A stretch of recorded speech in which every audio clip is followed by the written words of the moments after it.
Hi, you are listening to the Conflict and Development in Africa podcast. This podcast is for policymakers, governments, researchers, students, businesses, and anyone that is interested in conflict and development issues in Africa. On this podcast, we hear from experts from across Africa and the world. Your host, Dr. Michael Nwankpa, will ask the questions you would want answers to. Michael Nwankpa has an extensive experience spanning over a decade studying, researching, writing, and consulting on conflict and development issues in Africa.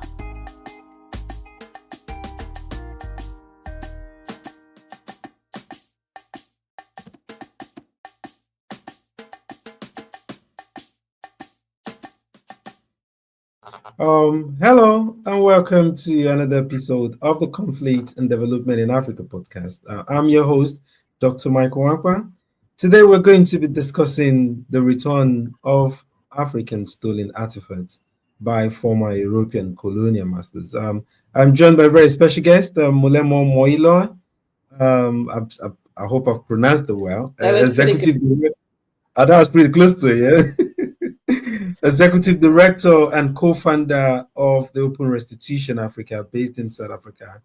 The Open Restitution is an African-led project that is seeking to open up access to information on the restitution of African material and culture and many more.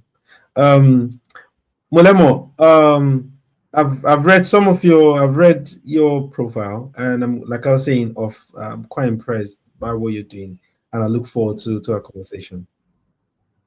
Thank you very much. Looking forward to it. Brilliant. So let me start off. So your organization, the Open Restitution, has given this a very staggering number of artifacts from Africa that was stolen during the colonial era. About, I think, 1 million. And out of that, we've had less than, I would say, in my opinion, less than 1% of that has been returned so far, which is quite concerning. How do we see this? How do you see this to begin with? This, what I would term historical injustice and sort of that is rooted in colonialism, imperialism. How do you see this? I think the important thing with restitution and the staggering amount of African heritage that is outside of the continent is that it is a kind of centering point of a much bigger conversation about African history and also about African futures, in the sense that where it is, of course, really important to return a lot of our heritage back to the African continent. In fact, what most Africans speak to when we think about restitution is also about rebuilding all of the knowledge that was lost and to reconnect with many of the spiritual practices that were lost, that these items across the world connect with. And so when we think about restitution, we do think about the movement of human beings or the movement of objects, our belongings from Europe back to Africa. But we're actually concerned with a much bigger epistemic and intellectual, emotional, and spiritual conversation that's much bigger and much broader. I'm glad that you mentioned that, because in the last, I think was it last year or last 2 years, they had this theme of the African Union stuff, and it was all about reparation. And we've had, matter of fact, I've had the Commissioner of Human Rights from South Africa. So we've had one episode on reparation at the can you hear me? At the continental level in Africa. So, and it was someone from Human Rights Commission from South Africa that did episode. And we had another lady from another academic from America looked at reparation from the transatlantic slave trade of America. So we've been having these kind of conversations. And one of the things that they've mentioned, that you've mentioned as well, is also beyond the material essence, is the deeper level, the connotations, the symbolism of this thing to Africa, what we've lost. Because sometimes when we talk about reparation, we're talking about the physical object or monetary, but we're not talking about the spiritual aspect. Can you delve deep into that? Absolutely. We're about to launch our data platform, which is a central repository of everything that we've been gathering since we began in 2020. And one of the elements of our data repository, which will be available from the 1st of April 2026, is really interesting reflections of a number of researchers from across the African continent looking at case studies of restitution processes across Africa, either ones that have already been returned or those that are still in progress. And one of the things that we measure there is what really is the intention of restitution. What do Africans say is the intention of restitution? And you'll see there that the significance that people associate with restitution does include a much wider set of concerns. And one of the major ones is intellectual, so knowledge creation, that we've lost a lot of knowledge along the way, and that there's the potential to rebuild certain kinds of knowledge through restitution. And some of this knowledge, which often isn't part of the restitution conversation in the public sphere, is even things like the oldest human-made object within mathematics, like that shows counting, is from Congo and is not in Congo, right? Or some of the most precious dinosaur collections in the world are from Tanzania, right? And so when we're talking about knowledge, we're not just talking about cultural knowledge, we're talking about scientific knowledge as well. And these are the kinds of things that we would look to rebuild around our own histories, together with the knowledges that we have inherited from the colonizer, right? But to teach our children that mathematics isn't something that just came from the West, but is something we built ourselves, is the kind of rebuilding people really want to do. And then spiritual is also vital. A number of the most sort of pressing and community-driven restitutions are very concerned with spiritual issues. Many of those are the return of what in museum language is called human remains, what we call our human ancestors.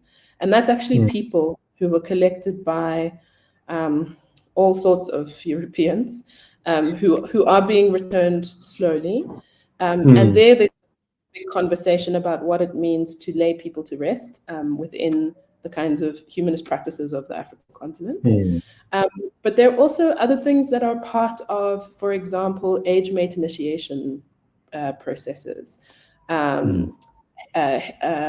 festivals for the harvest, or other kinds of ceremonies and practices that are, in a sense, spiritual, but also in a sense cultural, that in many communities, the act of demanding them back and engaging in negotiation for restitution has already been an initiation of reclaiming these practices that have been lost. So even just in the process of demanding them, there are many communities that have started to reinstate ceremonies that had been lost over time, that were associated with these things that have been taken from them. So you see how the return is not simply always about putting something in a museum. In many cases, it's also about living culture and living practices across the continent. You know, I'm glad the way we've started, because I've just put the obvious physical return of these artifacts behind. We will still talk about them. They're also very important. But we're talking about the more symbolic and more important ones. So you mentioned something about how knowledge, in terms of like teaching Africans about knowledge, and so I'll call it civilizations, and that ties into the current book I'm working on, where I'm looking at democracy and militarization and challenging the adoption of liberal democracy and its utility in Africa. I know that's what I'm currently working. And looking at that, sometimes we externalize our problem, but I guess the question is, how much are we in Africa? And I'm quite grateful that you started, and I know there'll be a number of people that have started that. But what is the scope of the voice in Africa that is making these very, very vital information readily available to the African populace? Unfortunately, within restitution, it's quite limited. So when you speak to the average African on the streets, I think most people have an opinion about restitution and have some level of connection. There's an extraordinary number of people who would even have a certain kind of personal connection. The number of people who will raise, oh, my great-great-grandfather was, disappeared, or the chief of my mother's village, these kinds of stories are often present. But in terms of what restitution processes entail, what they take to achieve, this knowledge is almost invisible. And this is the main research that we make visible with the DART platform that we're launching next week, is how to do restitution, how to negotiate, how long does it take, who do you speak to, these kinds of questions, which are complex questions. It's not a single answer for every case. But I think one of the things that is most lacking, in fact, is the question of, okay, and then what, right? Is the question of when something is returned, who does it go to and what for? That conversation is not happening enough on our continent. And the reason that conversation is really important is that because most of the resources come from Europe, they are concerned with museums, right? But museums are not necessarily African strategies for memory. They're not necessarily the primary way that we want to integrate our heritage into our everyday lives.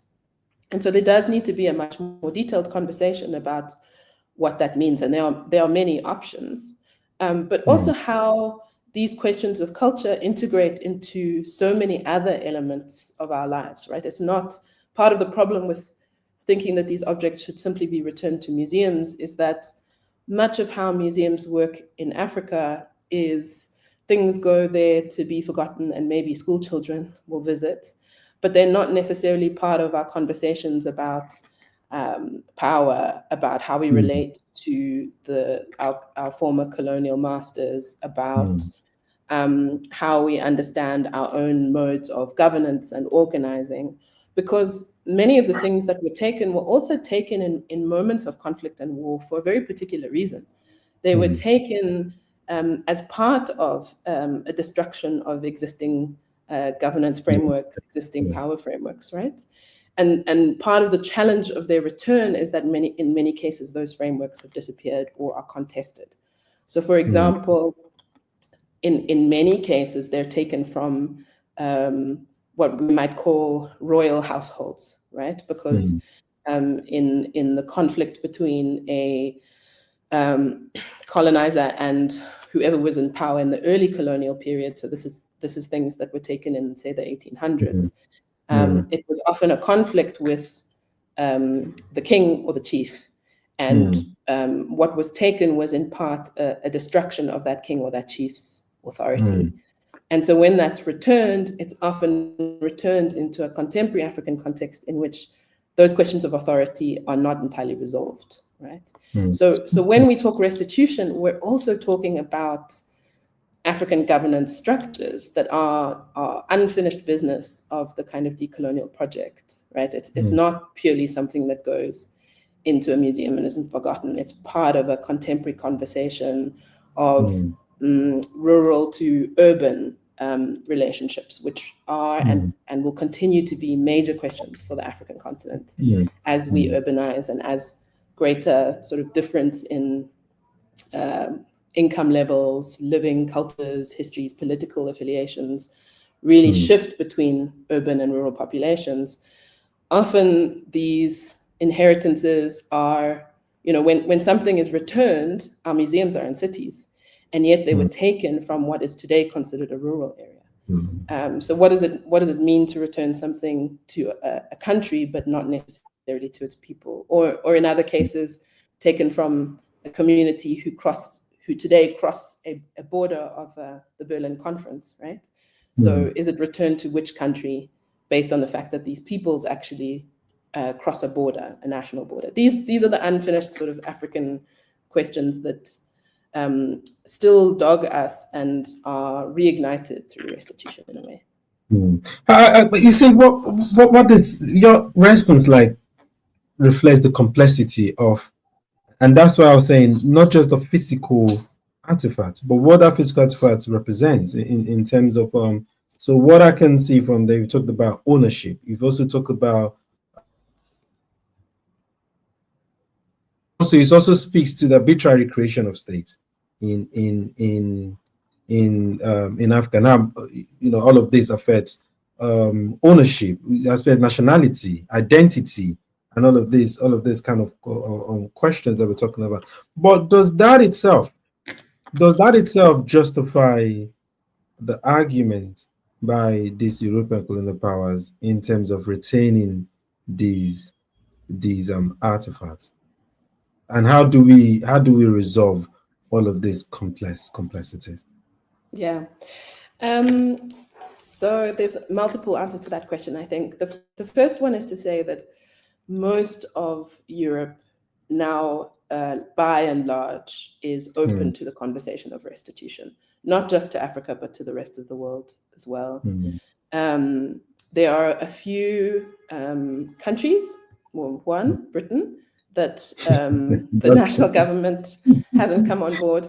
And then there are a few specific objects, specific belongings that are not fully engaged with. So, for example, the Germans have been very active in restitution, but they will not have a conversation about Nefertiti.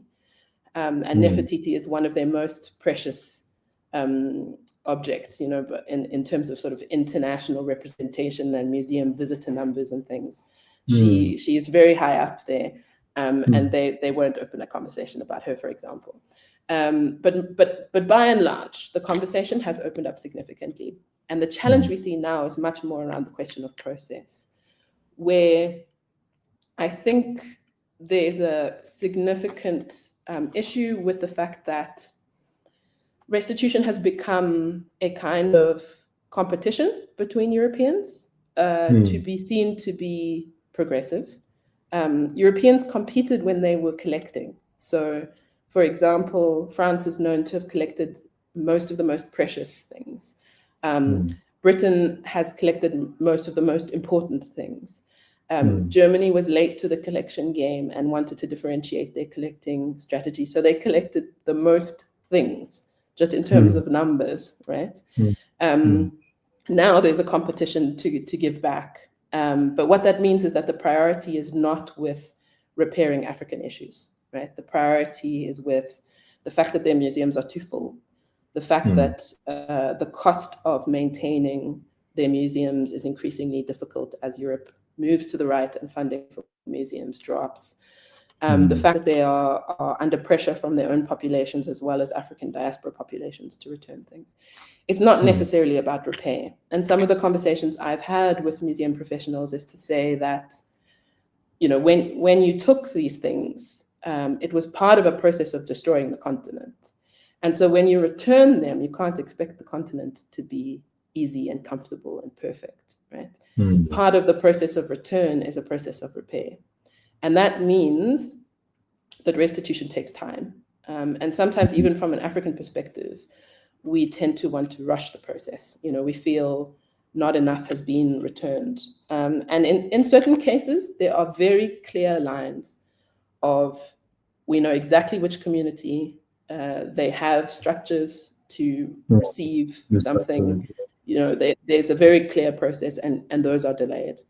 But there are other processes where it's more complex and broader conversations need to be had to address localized challenges. And that is part of the process of restitution. To restore, to restitute is not simply to hand back a thing, right? It is to be in relation. And you see this with an early report that really sort of sparked a lot of the restitution conversation in Europe from France, which is the Savoie report, in which they title it a new relational ethic, right? Restitution is about a new ethics of relationship between Africa and Europe. And a new relationship has to be built and things have to move at the speed of trust, It's not simply just putting something on a plane and sending it off and hoping for the best. And I think a lot of what Africans need to be able to do is to say that to Europeans, that you don't get to take these things, refuse to return them for, in some cases, 100, 150 years. And then when you are ready, try and rush a process, try and not engage with the difficulties of the process, pretend that things must be perfect and easy for you in order for you to return. I think we need to be able to challenge that expectation.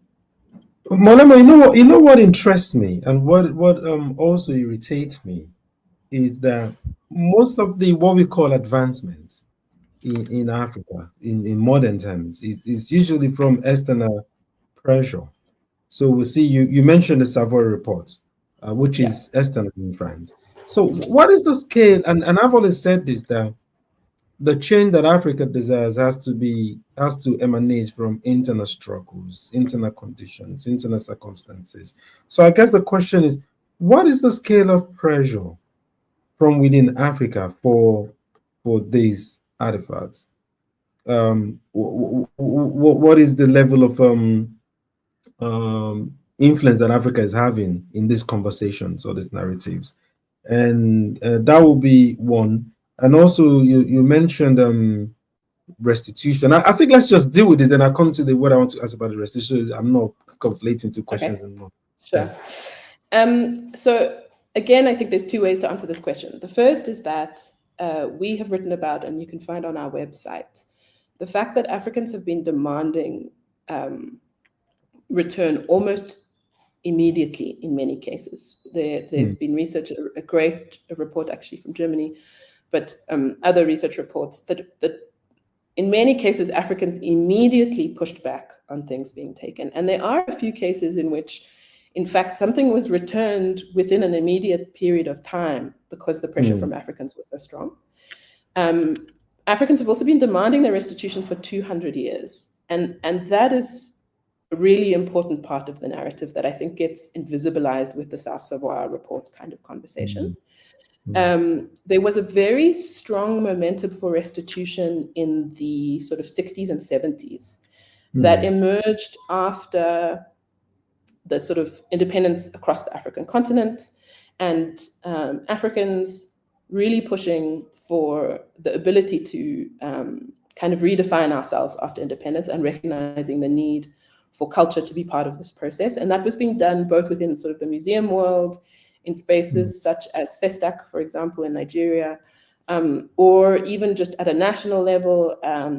Mobutu Sese Seko made quite an important speech at the UN. Around that period, there was also the first ever head of the International Council of Museum. No, I lie. He was the head of culture at UNESCO, who was from Africa, first ever from Africa. And he really pushed the restitution drive forward. And in that period, you see a lot of visibility for the restitution question.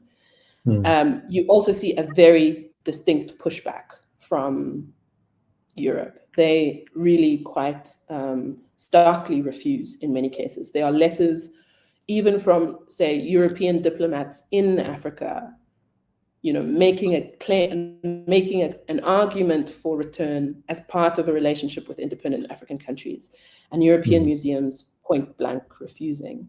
So I think one of the things is narrative. It's how we tell the story, in the sense that we've done some research around how, for example, media talks about restitution, and the fact that global media is far more likely to quote, reference, and engage with Europeans about African restitution than it is likely to bother to find Africans to talk to.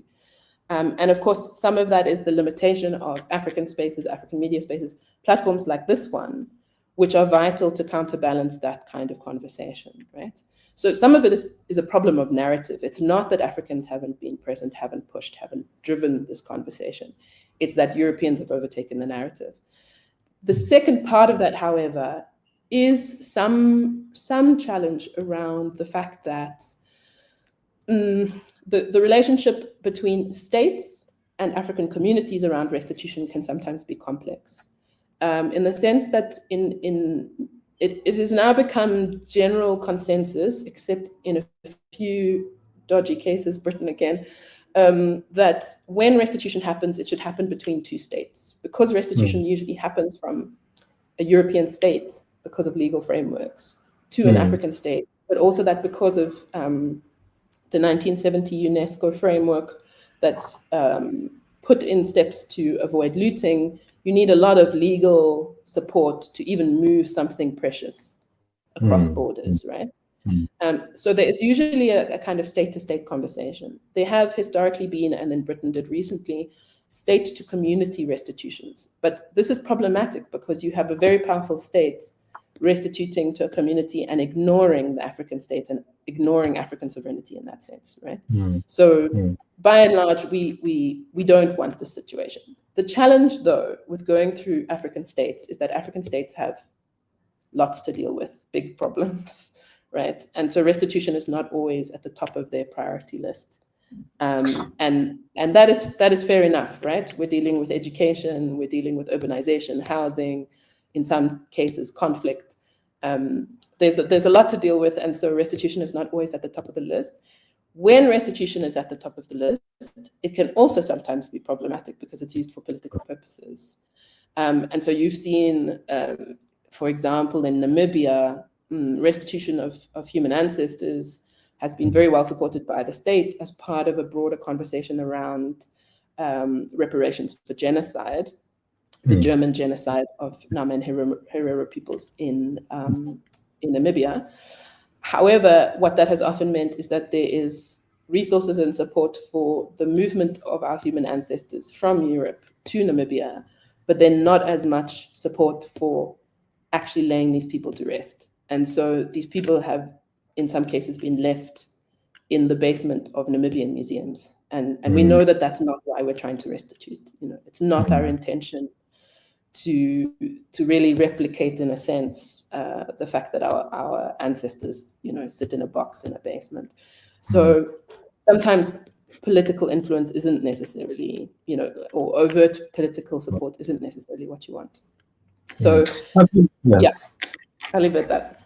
Yeah, you said so many amazing stuff that I really love, and you're very smart, Molemo. Yeah, I like that. I said that with all honesty. One of the things I've set this up is for us to, because I looked at it, and it's to have our stories have been told by other people, and you don't blame people. People always will say stories from our perspective. We're all biased, whichever way we're going to look at it. And that's one of the things that have influenced the center to have something that is led. We can say our story in a non-biased form. And another thing you mentioned as well, because I want to talk about restitution. You talk about the states. People. Unfortunately, we live in the Westphalian kind of state where the state is the one that is vested with the power authority to do this. But African states usually have the interest of the people. So you have where there's the difference between the elites in Africa that have captured the state and the people. And then you mentioned education as well.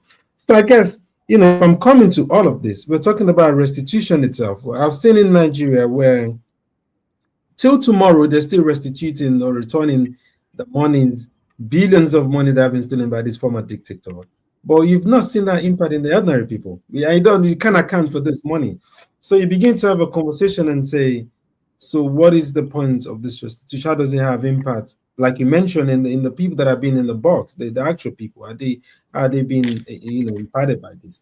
So I guess my question is this: how do we do restitution right? And that would be one question. And two, why do we have so much resistance to restitution? Because I think it was just yesterday we've seen the president of Ghana raise stuff in the UN for slavery as the gravest whatever, and then we've seen so much kickback or so much resistance from the United States, from different other countries. Why do we why are this former people that have benefited immensely over centuries from this? Why are they resisting restitution? So I'll start with the second question around resistance. I mean, I think, I don't know for sure, but I think that it's a question of debt.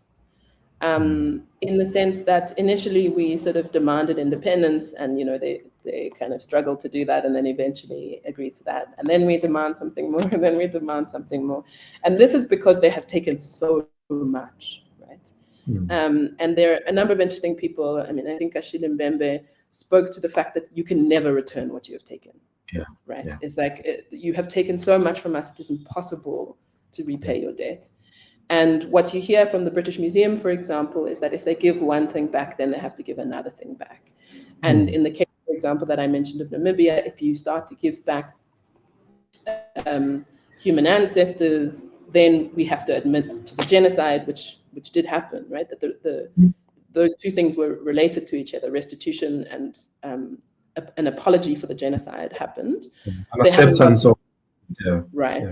But they haven't got to the point of reparations as yet. No, so like every step means they have to admit further and further to the degree of devastation that they brought upon. And I think it feels like if you open the door just a little bit, then it'll flow completely.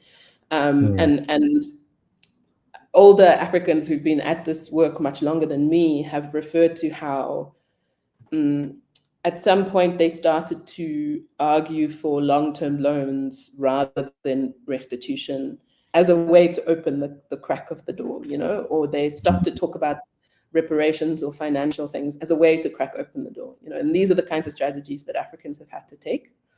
And that kind of comes to your first question, which was what's the best way to do restitution? And I think the answer there is that we don't yet have a best way to do it. And that is in large part because it's somewhat new. And so it's still an evolving practice and methodologies are emerging. But it's also because restitution cases are so different.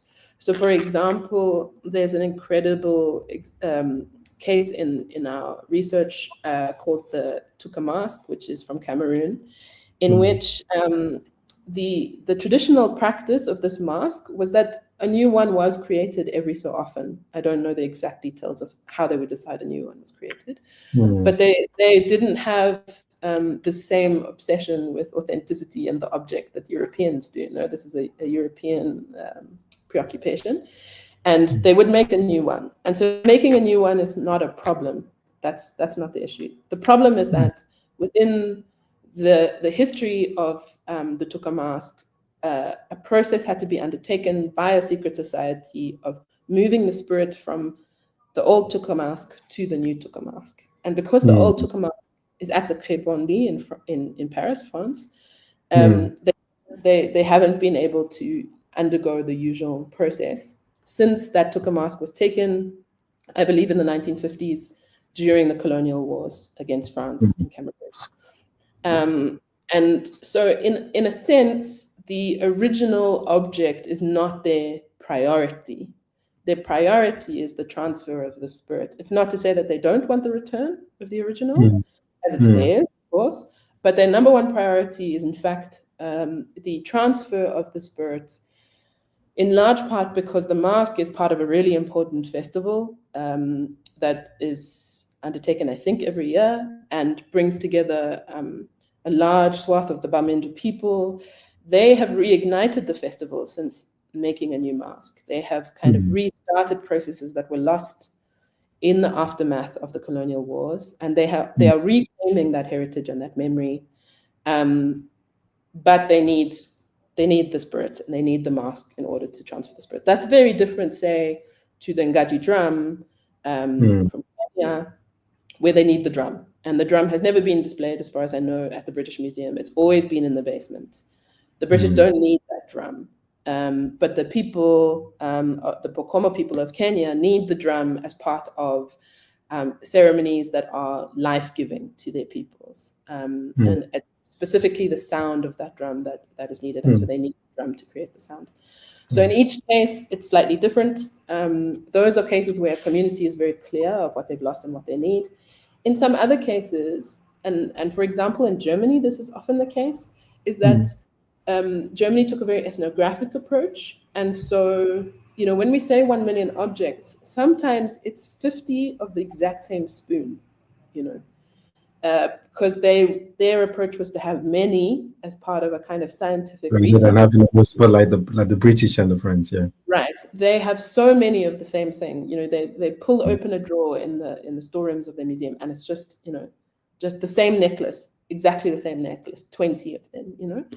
And in those cases, we don't necessarily want to take on the burden of the fact that they were obsessed with collecting, right?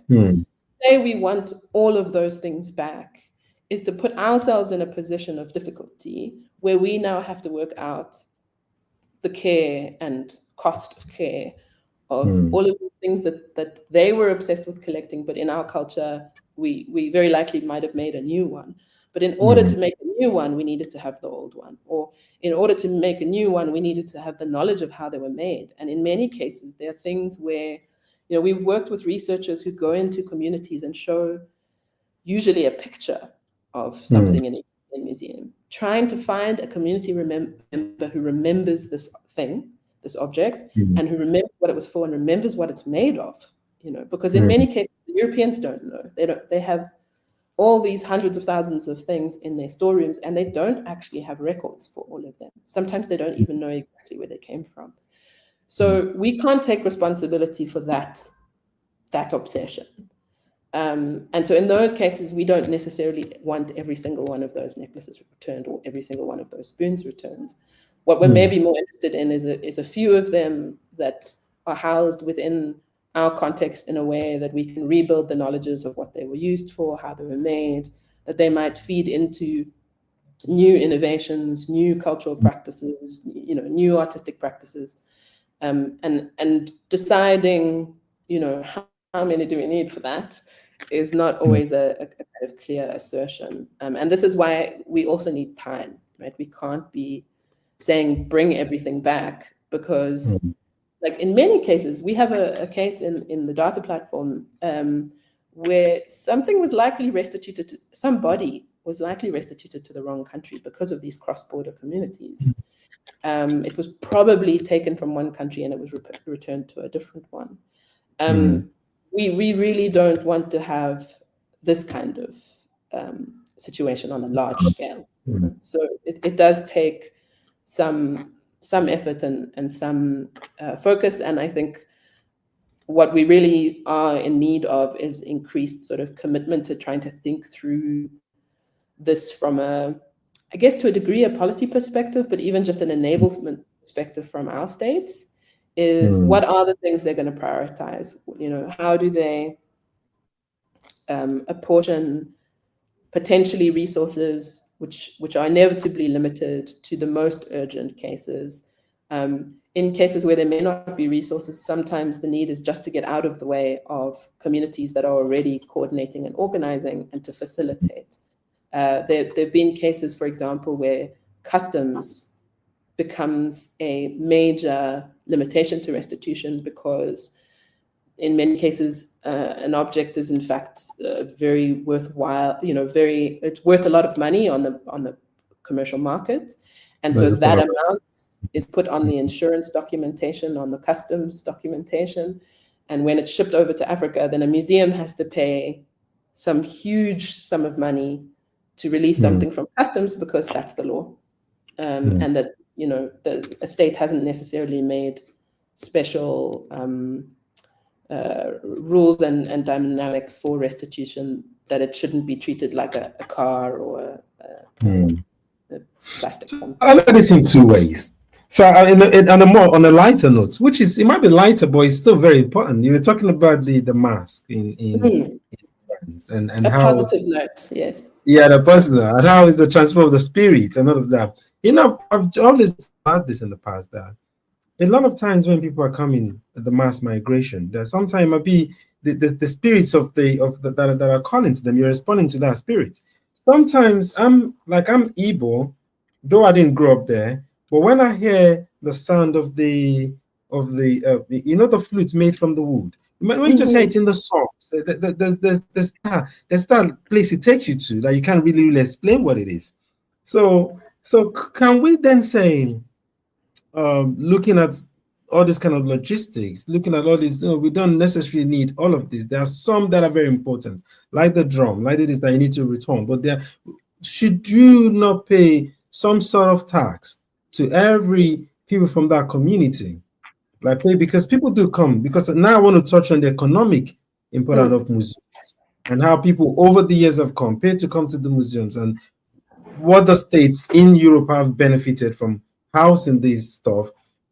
Should we not pay? Should we not link it to the migration system? How people are migrating out of conflict and all of, how sometimes, if I look at the African epistemology we're talking about, and then the spiritual kind of like, and how the absence of that, my representative God, could be causing conflict, could be causing wars, could be causing all of this poverty. So should we not translate that into compensating these communities by paying some sort of tax that come, and then whatever needs to be kept in Europe, you want to keep it, but you need to pay? Has that been considered?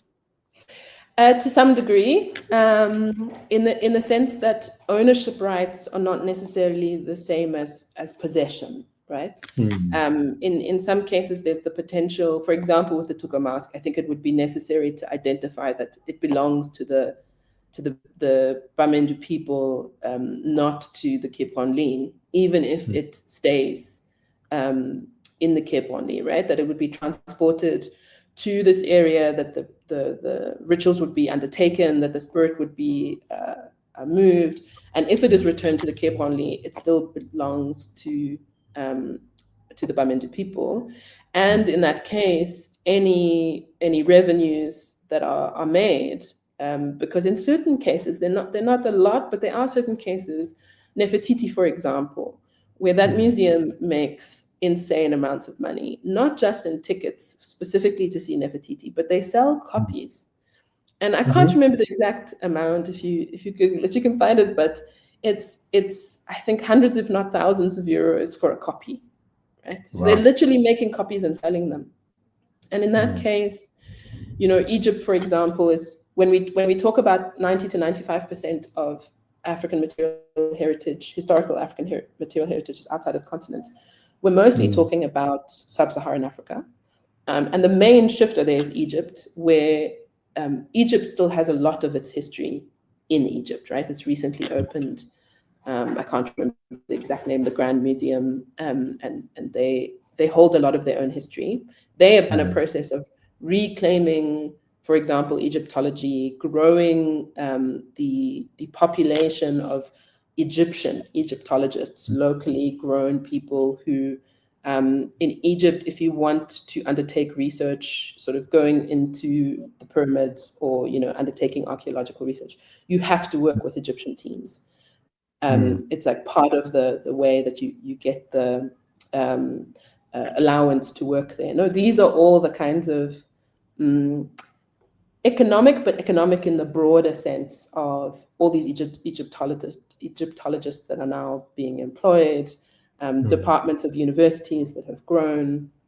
There's a recent book by Monica Hanna, who's done some really leading work in restitution in Egypt, that's selling around decolonizing Egyptology. This is the broader economy of restitution.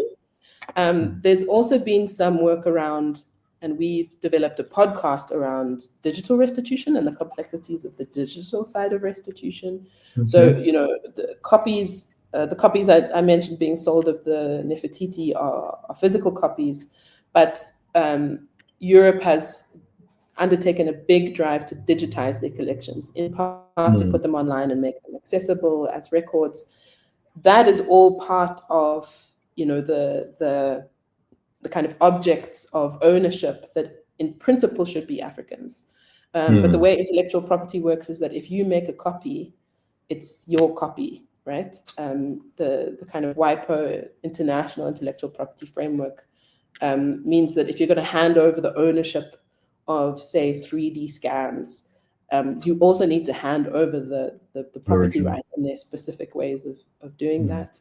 And those are the kinds of things that end up being used in, say, films or in on book covers and this kind of thing. And that's the broader economy around restitution. Now, before I come to the last question, I want to ask this. There have been, like every debate, you have on the different eye, you have sympathizers and have apologists.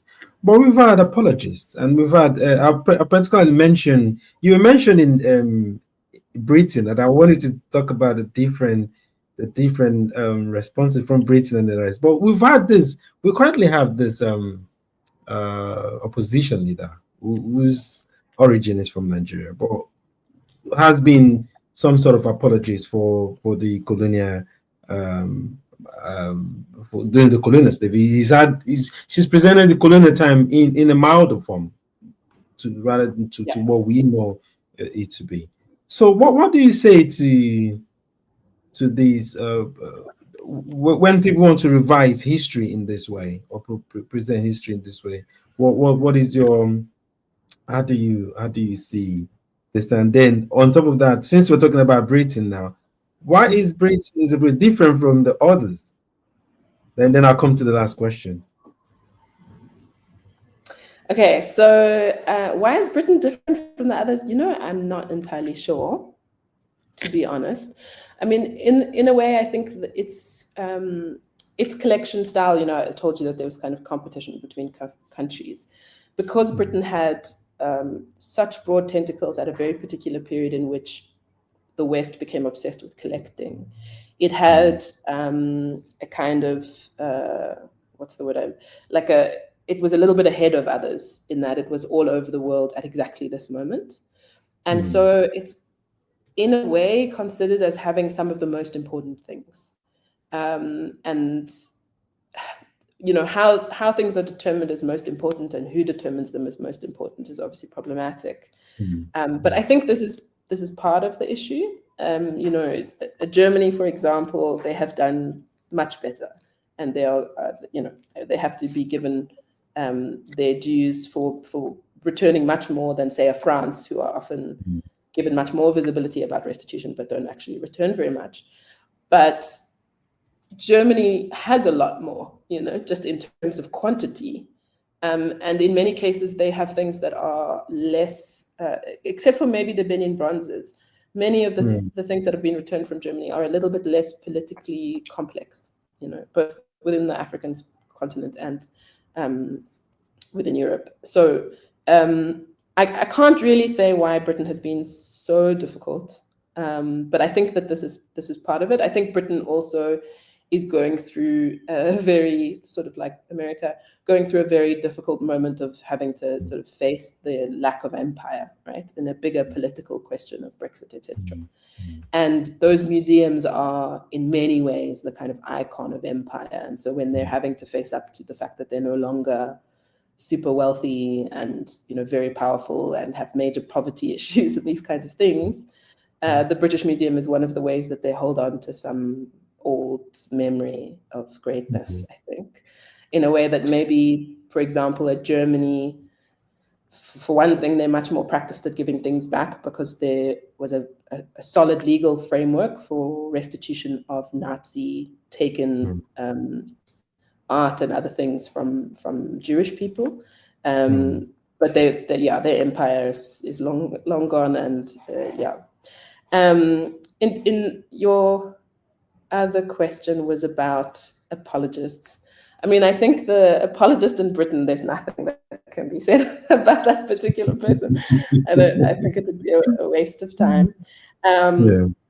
One of the ways that I would speak to sort of apologists in Europe is that there's really important work done by the diaspora. There are many examples of incredible work by the diaspora for restitution.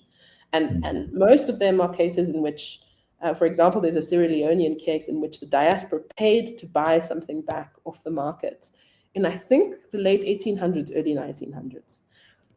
So there are those kinds of examples, but there are also increasingly examples in which the diaspora the African diaspora not only will fight for things from their own communities, but for example, in the Ngonso case in Germany, the diaspora has been of incredible support to Cameroonian activists pushing to get Ngonso returned, and helping kind of facilitate issues like visas, the invitation letters and those kinds of issues. So I would leave it up to the diaspora in a sense to address those issues. And for example, there's a great organization, Afford, and many others in Britain doing that work, even at a kind of policy level. Within the African context, we also have many apologists, I think. And Yes. often the apologists in the African continent are concerned with the issue of our ability to look after what is given to us. And I don't think that this is a question that should be ignored. I think sometimes we sort of bat it away as an apologist issue.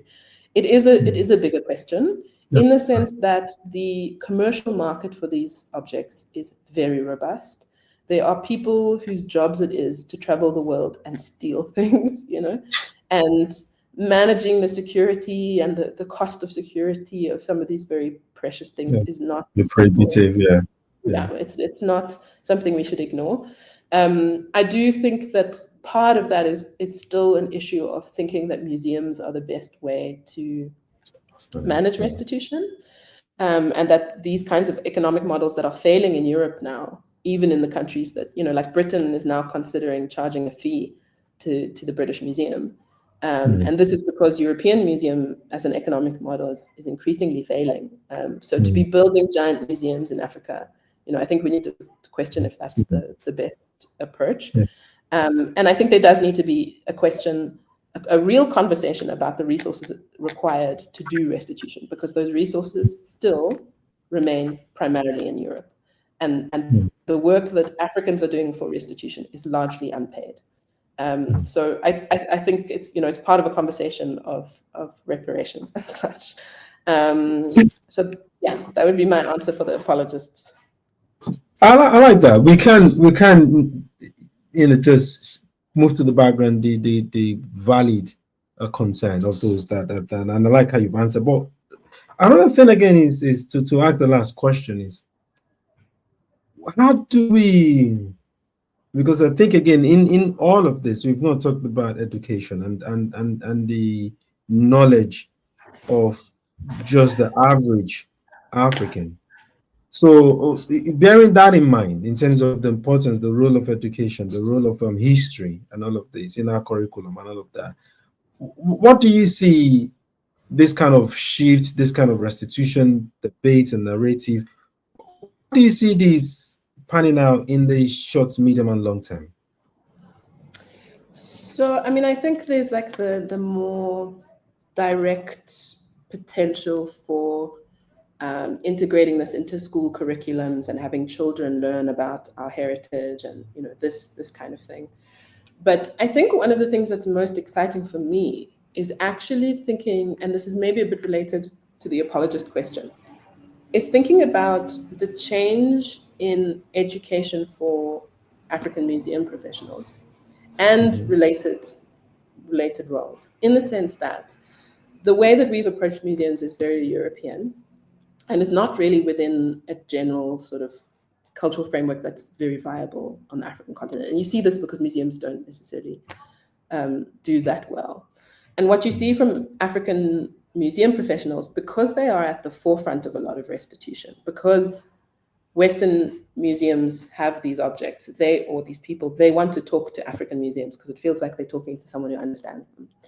And you see a radicalization happening in African museums. And I think this is really exciting. But at the same time, one of the things that you also see is that restitution, as we've discussed, is super complex and requires a set of skills that museum professionals are not trained to have. And those skills are skills of negotiation, are skills of conflict management, are of engaging with the different people over difficult subjects, but also increasingly engaging with communities that are very angry about what has been taken from them, about contemporary political situations, lack of resources, etc. And so you find museums going into communities saying, okay, this museum wants to return this thing, it belongs to you, what should we do? And this is a really complex role to play, right? And a big upward learning curve in terms of skills. And I think there's something interesting here about the kind of educational role museums can potentially play, where it's not simply about in schools. I do think that there's a lot of potential there and a lot of value there. But it's also about using museums as these kinds of facilitatory spaces where the questions of colonialism, the questions of culture, the questions of rebuilding and repair start to be centered in the museum. And the museum becomes a space that can start to educate adults and educate communities about histories. And conversations can happen that don't see museums always as the expert, but sometimes the communities are the expert, you know. And I think we're seeing some very exciting things happen in African museums, often with almost no resources, to start to play these kinds of roles. And in a way, it's a whole new imagination of what African museums can be, because we often think of them as these kind of dusty, under-resourced, falling apart spaces. But playing this role in a contemporary African context, I think, is vital. You know, every single African country needs more of this kind of conversation. And museums have very good relationships with schools already.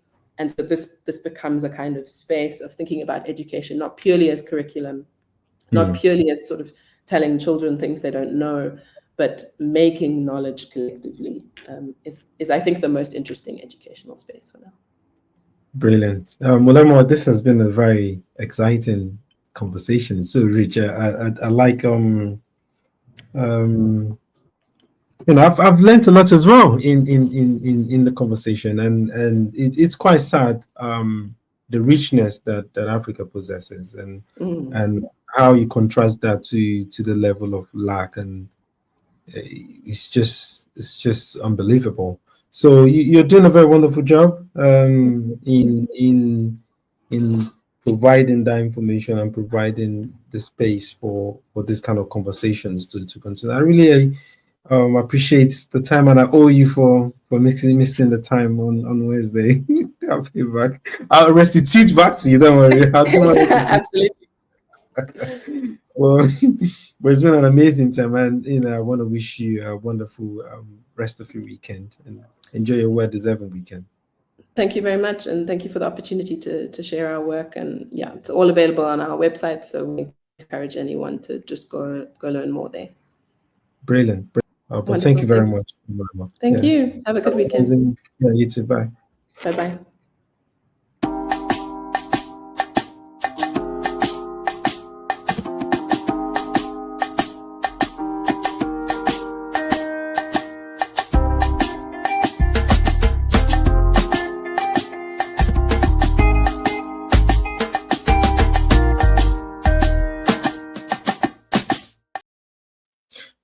Thank you for tuning into what a wonderful topic and example as well of restitution and return of stolen artifacts from Africa. And as usual, join me to thank our guest, Molemo Moiloa, for her read and very inviting. I really enjoyed this episode. I'm sure you would as well. For now, stay blessed, and I'll see you next time.